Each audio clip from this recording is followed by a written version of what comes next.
Welcome to today's episode of the Dr. Mollie James Show. I have Dr. Mary Talley Bowden, and we are going to talk about all things COVID and the FDA lawsuit she participated in. We're going to talk about her controversy with Callie Means and the MAHA movement and where she thinks that needs to go. We're going to get into surgical training and medical training and how they're turning out doctors these days. And we're going to really get into what needs to happen in medicine to heal. So stay tuned. Dr. Mary Talley Bowden is joining us now. Welcome back to the Dr. Mollie James Show. I'm excited to introduce today's guest. Dr. Mary Talley Bowden has been a leader in the forefront of COVID since day one. She is an ENT out of Houston and is joining us this morning to update us on where things are now. So, Dr. Bowden, welcome. Thanks for having me, Molly. Yeah, absolutely. So last time we talked, there was a lot going on. So kind of update us on different, you've sued the FDA, you've been dealing with the Texas Medical Board. Kind of update us overall on where things stand with those different issues. Well, the feather in my cap is the win against the FDA. So the FDA put out the infamous horse tweet, and you don't even need the caption, but it said, seriously, y'all, you're not a horse, you're not a cow, stop it. And that was late August 2021. That was during the third and largest surge of the pandemic. And the consequences of that tweet were pretty dire because it resulted in patients unable to access the medication. It resulted in hospitals refusing to give patients ivermectin. It resulted in courts refusing to grant patients the right to have ivermectin. And we sued them because they were veering outside their lane. I mean, their role is to approve medications and then move on. They're not supposed to tell the public how to take medications, and they're not supposed to dictate how physicians prescribe medications because even off label uses are permitted as a doctor. And, you probably can relate. I mean, prior to all this, I didn't ever consider whether a drug was off label or, FDA indicated. You just based on your clinical experience and what you were taught and what you knew about the medication, you just used it. You didn't really go to the FDA's website and check whether or not it was an FDA approved indication. So this was a big first in our profession, and we prevailed. The FDA had to remove that misinformation from both their website and social media. And it did set a precedent. So going forward, it'll be much more difficult for them to pull this stunt again. uh, but one of the consequences of that was me getting reported to the medical board for trying to help a patient who was in the hospital. The wife was prescribed or was asking the hospital to allow her dying husband to try ivermectin. I mean, they had tried everything else and they were discussing hospice and they just refused. And so she sued the hospital. This was Texas Hughley Hospital in Dallas area, and she asked me to help as an expert witness. And as part of that lawsuit, they needed a doctor who was willing to prescribe the ivermectin, assuming that the hospital wouldn't do it. And so I got involved in this lawsuit and sort of got caught in the middle and was told by the lawyers that we had the green light to go ahead and send a nurse to the hospital to give the medication. But the poor nurse was greeted by the cops and the hospital administrator and refused entry into the ICU. And she turned away. She didn't try to barge into there or anything like that. And it was a pretty calm situation. But because of that, they turned me into the medical board. Unfortunately, this fight with the medical board has dragged out for 3.5 years, and most recently, they awarded the medical board summary judgment against me in this matter. So I've been waiting for a public hearing, been waiting to get my side of the story out there, and they don't want that obviously because it just makes the hospital basically was wanted this patient to die, right? I mean, they would rather have the patient die than try ivermectin, and they don't want that out there. And so, this hail mary on part of the medical board was a win for them. I do plan on appealing, but it's been a pretty grueling battle. Just, I can still practice medicine, but it's a lot of stress and a lot of expense. Yeah, absolutely. And going back to your point about being off label, to me, that was one of the things. Go to your pharmacist and challenge them. What is the FDA approved indication for the last prescription you filled? Mm. Because Yeah, they have no idea. no, Yeah, it's basically it's a loophole that medicines get through, and then once it's through that, we can use it however we want to, generally until COVID and ivermectin. exactly, exactly. Yeah, I mean, there's gabapentin's an excellent example. I think it has, maybe like 20 off-label uses for it, yeah. like one or two FDA-approved indications. And pharmacists don't ever refuse to fill gabapentin prescriptions. Right. Well, my favorite one is Viagra, sildenafil. That was approved for pulmonary hypertension, which most people don't even know what that is, and we all know that it's now used for erectile dysfunction.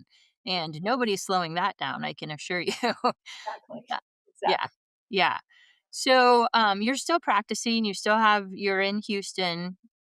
You are outside the system, wouldn't you say, the way your practice is set up? Yes, and the way I run my practice put me in a unique situation during COVID. I call myself third party free. So I don't contract with insurance companies, I don't contract with hospitals, I don't contract with the government, and the only people I work for are my patients, which allowed me the latitude to treat patients the way they should be treated during the pandemic. And there's a growing movement. It's called direct primary care, and it's like affordable concierge care. So you pay a monthly fee. It's comparable to a gym membership in most situations. You get much more time and access to your physician. I'm a little bit unusual in that I'm a specialist, and so it works a little differently. I don't have a membership program. I just pay for each service, but I'm a big believer in transparency. I have all my prices on my website. You get much more time and access with me, and you can wake up in the middle of the night with an earache and schedule an appointment to see me the next morning, which is nice. Mm. Yeah, because anyone who's been dealing with this, you try to schedule an acute appointment and they're like, well, 3 months, 6 months from now, we can maybe get you in, if that. I've had patients booked out for like neurology.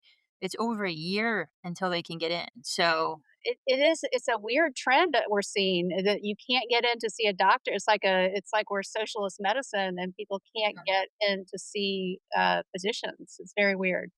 and my patients that are paying cash have actually had it worse than the patients who have insurance.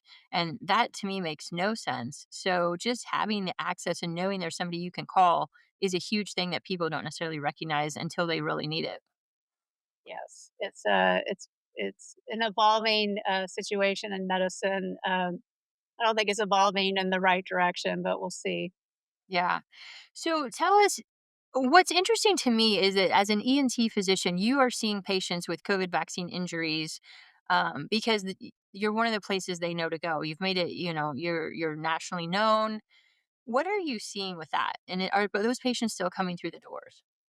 Unfortunately, they're still coming. I mean, I saw several this week as new patients. And when I looked at new patients in the 2 years following the rollout of these COVID shots, 7% of my new patients were coming to see me for injuries. I mean, I've never seen anything like this with any other product on the market. I mean, if this were an antibiotic and you were seeing what we're seeing, it would have been yanked off the market a long time ago. And, I see the patients, typically they've been run through the traditional system. They've gotten the $1 million workup. They've seen, multiple physicians, and they're basically gaslit. A lot of them are put on psychiatric medications, sleeping pills, and none of them were reported to VAERS. And, they get a constellation of similar symptoms, a lot of severe fatigue and brain fog, unexplained pain, tremors, shaking, uh, erratic changes in their blood pressure and pulse that come on with no reason, strange rashes.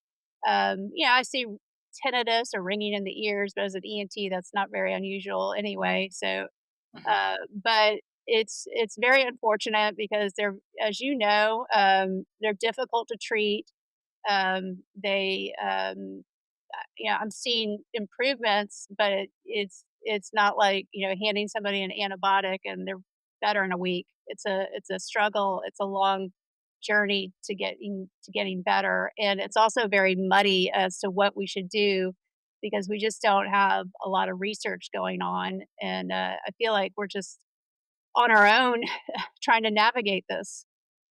Yeah, I don't know if our experiences probably are a lot the same. There are a group of patients who do really well. They're kind of have medium level symptoms, but those patients with severe debilitating symptoms that can't get out of the house, I'm not seeing a lot that's helping them, unfortunately, at this point. Yeah, and one thing that I've noticed, and I don't know if you're measuring antibodies, is that these antibody levels in the people that were vaccinated are just sky high, and this is 4 years following these shots. They shouldn't be this high, but and you compare those to the unvaccinated, and it's a stark difference. It's you don't really need a statistical program to find the difference, and we're talking, I don't know what you're seeing, but for me, antibody levels, if somebody's vaccinated, I mean, 5,000 would be low. Most of them 10,000, 15, 20, over 25,000. And then the patients that aren't vaccinated, they're typically under 1,000. Oh, Uh, wow. and I think that's just a huge alarm bell. I mean, it's muddy. We don't have a spike protein test, so we're having to do this indirect test. It's a spike protein antibody, but it suggests that there's high amounts of spike protein and that the body is continuing to produce a spike protein to generate these levels of antibodies that we're seeing. And to me, this really supports the argument to stop the shots, pull these shots off the market because we have all of this damage. We have no testing to quantify it. We have no reasonable treatment options or no good data supporting treatment options. We're all just kind of doing the best we can, extrapolating from what we've seen. And to continue with the mRNA technology to me is the red flag. And this should give the green light to stop these shots. We have the data. We have over 3,400 published peer reviewed studies, Mhm. and I don't know if people realize this, but the uh, COVID mRNA shots are on the pediatric vaccine schedule. So all babies are expected to get 3 shots by the time they're 9 months old. And if you look on the CDC's website, you can find how many of these kids have gotten the latest version. So since August, where they came out with the latest version of the shot, approximately 9 million American children have received these shots. And they're still under EUA for age under 12. So I mean, w- it is just I have no words. I mean, it's truly unbelievable. Yeah, and I assume a lot of people listening know that there was never an emergency in children. They should have never been approved for children. And they're just the harm that we are seeing in the pediatric population is being normalized by the propaganda. You have major academic centers normalizing cardiomyopathy in kids and stroke centers in kids, which maybe happened on a rare occurrence before. I mean, it's not a never event, but certainly not to the point you would market for it. Exactly, exactly. And my big concern is that you have a baby that has myocarditis, it's going to go undetected because babies can't tell you they have chest pain. And the only way to really know if somebody's having possible myocarditis is having that, symptoms. And if you've got a nonverbal child who has myocarditis, and myocarditis can leave a permanent scar on the heart, and that can result in this child dropping dead on a soccer field years later. And no herald event, and no reason to know that there was an issue until the patient dies, and it's very alarming. Yeah, to say the least. One of the other great scams, I think, to one of the points you just made, is that all of the major system health clinics, health centers have a long COVID clinic. So not only did they profit on the front end, giving the shots and treating all these COVID patients where it was a cash cow, the worst they did. Now they're profiting on the back end by running these people through uh, 10 to 50,000 to $100,000 worth of testing, only to send them on their way and say it's all in your head. Yes. Oh, yes. Well said. Yes. It's very frustrating because people will come to me and say, "Well, I went to the academic, long COVID clinic, and They said there's nothing they can do, but they sure did run a lot of tests, right? And that, yeah, you're right. They profit off of that. Yeah, huge, big time. To something else you said, reminds me of one of my favorite podcasts you've been on lately that I only could listen to a small part of. Um, you and Callie Means kind of have a little debate going online, and you sat down. I mean, I have to give everyone props. You and Jack Cruz and Callie sat down for 3 hours on a podcast. The thing I took away from that is the drive to say we need more data, we need more data, we need more data. And it's like we're dripping in data. We don't need more data. We need application of the data, and we need those red lights and those warning flags to be acknowledged. Yeah, I actually texted Callie last night. I don't know if you saw my tweet last night about anybody staying silent is complicit in crimes against humanity. And here's a look at the data. And I included a link. React 19 has all the receipts. They have all the studies. I keep referring, the 3,400 plus studies. They have it on their website. He did not respond, and the vibe I got from Callie was, well, this is strategy, right? This is we've got to angle our way into this problem rather than hit it head on. Um, but okay, Kennedy's in position now, so what are we waiting for? So I don't know. It's a shame because he has a very big microphone. He's now going state to state to get bills filed against the food industry with no regard to the gigantic elephant in the room. But we'll see. Yeah, and I think this is where there's some Maha controversy, and I've been in it. I've stood up for you.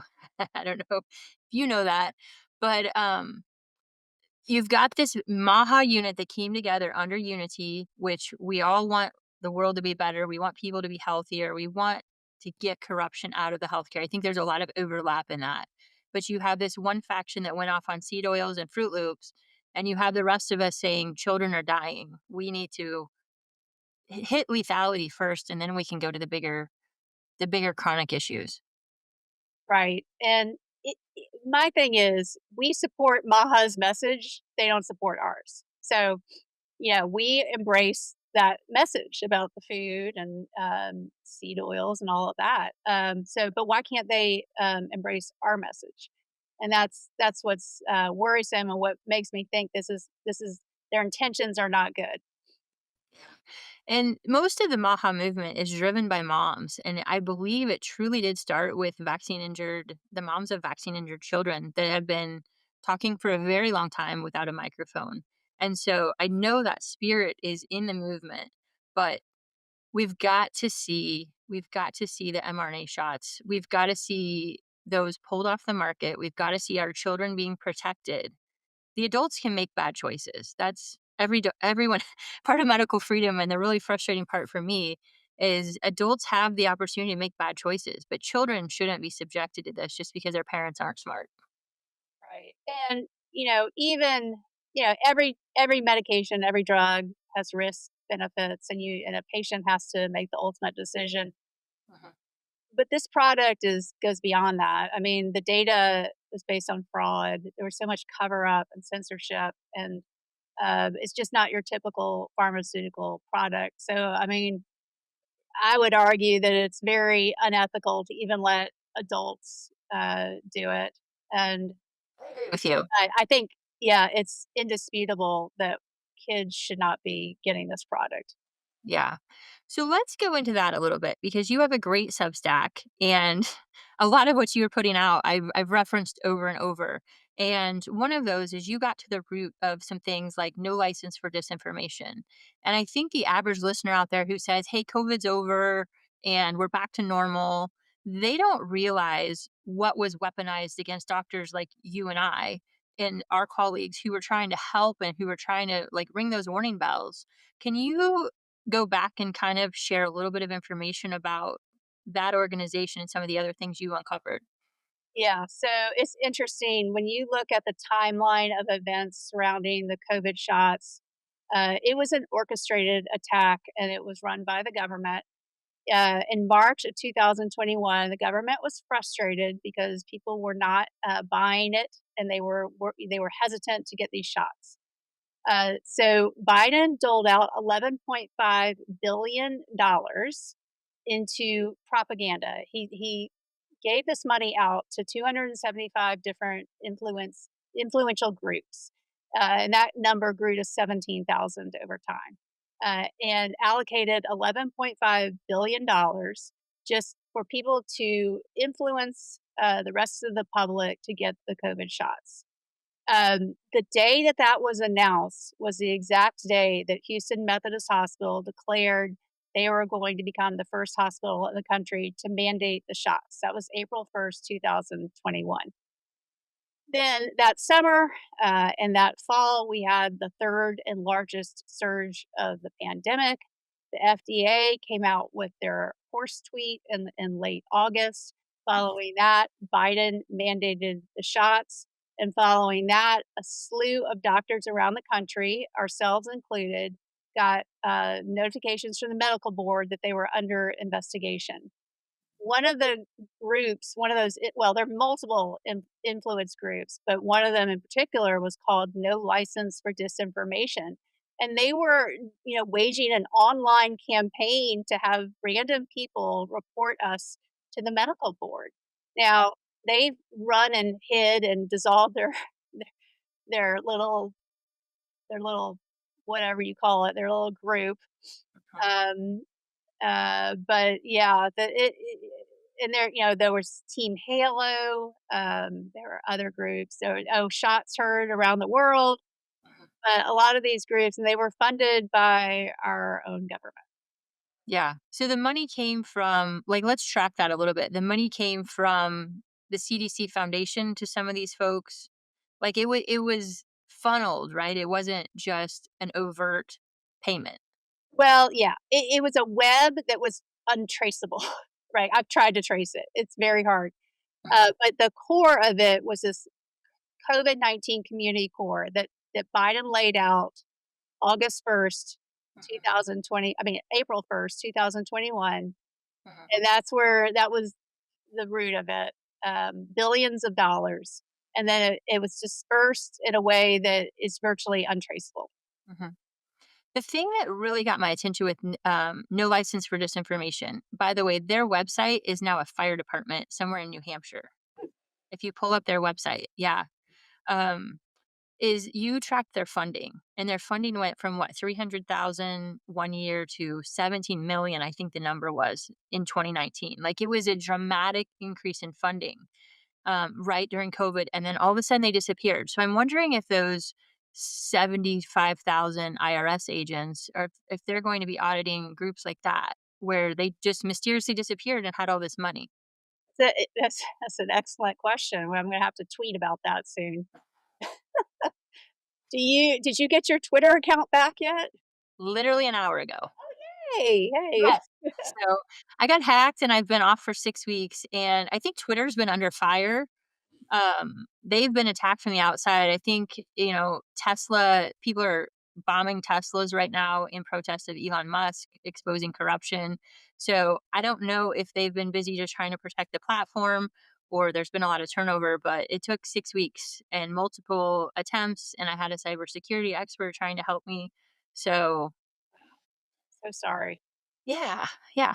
It's been a little bit frustrating, but again, it's on the big scheme of things, not the biggest problem. So Yeah. Well, we've been there, right? You kicked off of Twitter um, multiple times. yeah. I Before. think I got kicked off of Twitter when I was in Ireland with you Yeah, actually. we both did. We were both hit in a big blow at the time. And Ironically, right after our protest at Twitter Ireland right, because of censorship. exactly. It was right in there. Yeah. Yeah. Where do you see medicine going from here? Because we've been through the trenches. I think this is the dark days of medicine, what we just went through from 2020 to 24. I think we're starting to come out of it. But where do you see things going and how do you think this impacts medicine going forward? I think it depends on what this new administration does. I think it's key. I mean, this is an opportunity to learn from these horrible mistakes that were made and to really change things. But from what I've seen so far, I'm not that optimistic. But we'll see. I mean, it's early, but it is a gigantic problem. I mean, even starting in the medical schools with the DEI and the quality of training. I mean, the training is not what it once was, right? I mean, we it just seems like the newer doctors are a lot softer, and I think I've said this in other interviews. I think doctors are naturally compliant. You kind of have to be to get through the training. You have to make straight A's. You can't be a troublemaker. I mean, they're looking for any kind of reason not to accept you into school or allow you to finish your training. So you are, beaten down as it is, and it does not attract people that are naturally independent. And I said this recently, like if you are considering a career in medicine and you are naturally independent, you should probably choose something else, especially the way things are now, Mhm. because you are not going to survive and be happy. But I think when we were going through it, I mean, I was drawn to medicine because I wanted to be my own boss. I didn't want to work for a company. And that I liked that opportunity to be independent. Of course, I was very interested in the subject matter and curious about it, and liked the idea that I could really help people. But part of that too is just that you don't have to work for anybody. You can be your own boss, but it's very hard to do that these days. I believe 77% of doctors are employed. It's probably higher than that actually. And it's hard. I mean, it's hard to be a solo doctor, even though I don't take insurance and don't have to deal with that. You're still running a business on top of seeing patients, and it is difficult. It totally is. And to your point, I always saw that our training going through, it's taking years to get you in line and mold you into what your specialty looks like, whether that's wearing a white coat or carrying your stethoscope around your neck or using a specific language, talking to people a specific way. And it's all ingraining you into what that should look like. And yeah, if you step I mean, I got written up in residency all the time. I wore jewelry in the OR and I had too much cleavage apparently. One of the nurses didn't like that. And I'm like, I wear scrubs every day. I'm not sure how that happens. But try having your Mormon program director talk to you about too much cleavage. Um, He just gave me the letter. He's like, I think it's the fine if you man too. let me know. Oh wow. Yeah, he's a wonderful man. So that was uncomfortable. I got written up by the hospital operator twice Yeah. Well, because it I was had hard not to be testy with those operators. Yeah, I had patients that were really sick that needed to go to the ICU, and you had to go through the operator to get your bed assignment, and I'm like, "I can't wait. Right. You can't call me back in 30 minutes." Right. And Right. it came back to me, one patient in particular had been mismanaged by my intern for about 12 hours and was in big trouble. And, so I'm like, "I need to go now, like, I'm not waiting." And they said it wasn't really emergent, and I overplayed it. The minute the patient got to the ICU, she was intubated and started on continuous dialysis. Mm, wow. No, and what really irritates me is in that situation, the administration takes the side of the operator Right. Right. as opposed to defending me who's taking care of the patient. Right. So this is where medicine's going sideways Yeah. is in Sorry. go ahead. Well, I was gonna say I got in trouble because as an intern, you round at an ungodly hour in the morning, like 5:30 in the morning. You're rounding, and you expect all the labs to be back, right? Or it's kind of pointless. You can't get a plan. Mhm. And so they would, wake the patient up at like four, 3. 2, 3, whatever. Yeah, poor patient getting woken up in the mid, at the heart of their REM sleep cycle, right? And then the labs weren't ready. So I kind of raised hell. I'm like, why are we waking patients up for this, labs and they're not even ready? Yeah, and that I was just labeled as a troublemaker going forward. But it's just like what you said is we're just trying to help the patients, and there are all these other issues going on, politics in the hospital that have to be dealt with. Yeah. And the system that thinks it's doing such a good job advocating for patients and following these quality outcomes, I'm like, you're focused on the wrong things. You're focused on the middle. Did we prescribe a statin or not? They're not looking at outcomes. So that to me is a big frustration. Yeah, and I think, I don't know, you have more life in the hospital than I have, but I don't remember all these protocols when we were in training. Right. Um, and I think, like, some of it's good, but guidelines. But I don't remember, okay, you have to give an antibiotic, you have to give this antibiotic at this time. A patient comes in with this disease, and this is what you have to do. Mhm. I don't know. When did you start seeing all that? I was in the era where, first of all, I was the first year they had the 80-hour work week. So you could only work 80 hours. So we didn't. We worked all the hours, but we listened to all of our attendings complain about that we only worked 80 hours and we were lazy. Um, we went from handwritten orders to order sets on the computer, or order sets where you check them, and then it was a computerized order set. So I think that's where we really lost it, Yeah. because instead of really thinking through the patient's care in a stepwise manner, it was just clicking boxes, which is a lot more passive. We had to write every order. I loved it. Paper charts, the whole thing Mhm. in the hospital. Did you have paper charts? Did you ever Yeah. I mean, as a surgical specialist, we started our day in the OR at 7:30. So you had to have rounds done by 7 a.m. So you had to calculate backwards. What time do I need to get up to get 20 patients seen Yeah, by 7 o'clock? yeah, And yeah, the labs weren't always back. And if an attending was there early, they would take the chart and you were in the back, slowed down. So yeah, uh I do think there's a benefit to having the computer records, because then more than one person can be accessing it at a time. Um, yeah, I do think there's advantages to that, but the care has gotten so bad. The nurses these days are taught how to click a computer and where to chart instead of how to put in an NG tube or when to put in an NG tube or how to put in a Foley catheter. They're really focused on the wrong skill set. So when you have these new nurses taking care of your surgical patients, they don't always know what they're doing. And this is probably why I left surgery, mhm. because responsibility without authority equals anxiety. Mhm.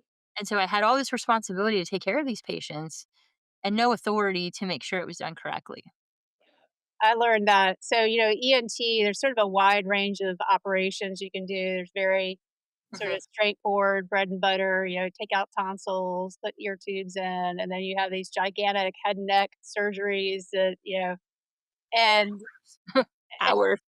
yeah, um, and, when you get out into private practice and you try to do one of these big cases in a local hospital and you realize the nurses have no idea, like, how to handle these cases, it Mhm. really sort of cuts back on what you're able to do as a Mhm. surgeon because you're so dependent on very skilled, specialized nurses to take care of these patients afterwards.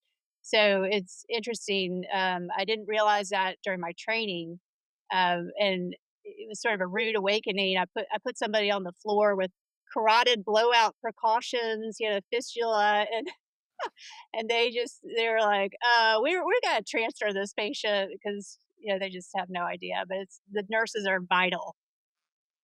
The nurses are vital. And then, the doctors these days, to the point you made, they're coddled. If they're hurt, their feelings are hurt, then we stop the process. And to me, your medical training is your boot camp. And I was hard on my trainees, because there is nobody more vicious to a doctor than a scared family member. They are terrorists because they're scared and you're right in front of them and they take it out on you. And you have to be able to stand there with composure and not take it personally when they call you everything but a doctor, and explain to them what's going on with confidence. Right. And they can't do that if they don't get practice with it with us. Yeah, I had some. I would cry sometimes in the operating room because I was getting screamed at so hard. But it does toughen you up. I don't think that would happen these days. I don't think you could make a resident cry. they wouldn't even make their residents round with me when I was a chief resident. I did chief rounds. I was instituting those to like teach and, step up our game a little bit. They decided they didn't want to come and nobody enforced that. Wow. Well, Yeah. how did they learn? What were they doing? Eating breakfast. Oh, wow. I was embarrassed for them, but nobody seemed to care. And I said, well, that's just more work for me. So I'll take care of myself and good luck. Wow. Hmm. Yeah. So it's really changed. The more we ease it, the less qualified people enter some of these more rigorous specialties. And I think it's to the disadvantage of the patients. I'm sort of terrified about receiving care in my later years, like how's that gonna go down? So my goal is just to keep myself as healthy as possible so I don't ever need care. Yeah. And, medicine's just like anything else. You've got your street smart and you've got your book smart. Mhm. And I think there's a lot of people that are book smart, but I feel like we're losing that street smart, those street smart people who know what's going on because we've dumbed it down so much. Agree. The people I really looked up to in residency were the street smart doctors. But there's a divide. There's a big divide there. I mean, Mhm, it's funny because we had two heads of our department during. One was retired, and then there's one who was an interim, and the one that was retired, I mean, he was awesome. I mean, I would have let him operate on me without any hesitation whatsoever. And mhm, the other one, I would not have let him operate on my dog. But he was the head of the department at Stanford, and he was a mad scientist, very brilliant with research, but no street smarts. mhm. So I've had this conversation with other people. I feel like a lot of the problem in medicine right now is that the majority of doctors are employed. And as long as you're employed, I'm going to be crude. You're their bitch. Mhm. They tell you what to do, how to do it, when to do it, why to do it. And if you don't do it their way, they snap you in line or penalize you. And we saw that during COVID. So, how do you think we get more doctors to be independent and to do what we're doing so that they have the freedom to treat patients the way they want to? Yeah. Well, it would help if we were vindicated, but we haven't been vindicated yet. Mhm, We've been sort of pushed aside by the new administration, and you know, basically Texas, Texas used me as an example of what happens if you speak out and try to buck the system. And it was sort of a signal to other doctors, like, stay in line, don't challenge. abs- And I think, the step one is for us to get some more wins, to be vindicated. Um, but if that doesn't happen, it's not looking good for the future. Yeah. To me, a lot of it is financial because people need that steady paycheck and to build a business and run a business. Not everybody wants to do that, and not everybody's qualified to do that or has the skill set. And I learned a lot of mine the hard way. So I don't know what the answer is, but Well, yeah, it I mean, needs. if they could make it financially easier to be independent, that would really help. And I'm not sure exactly what that looks like. But, nonprofit hospitals, at least in Texas, don't pay property taxes. They get a lot, and meanwhile they break in billions. I mean, Houston Methodist is a nonprofit, and they have over 13 billion in assets. Their advertising budget is insane. I mean, seriously, not a day goes by that I'm not assaulted by their brand, and they don't pay any property taxes. So the government helps them out. It'd be nice if the government could help independent doctors, so it's a little easier for us to get our get our start.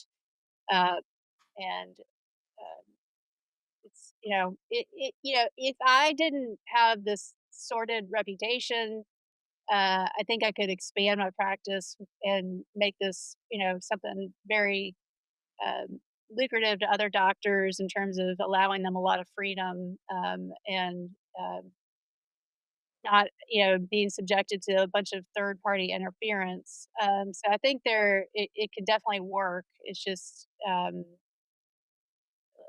we need our names cleared and government to help if they can.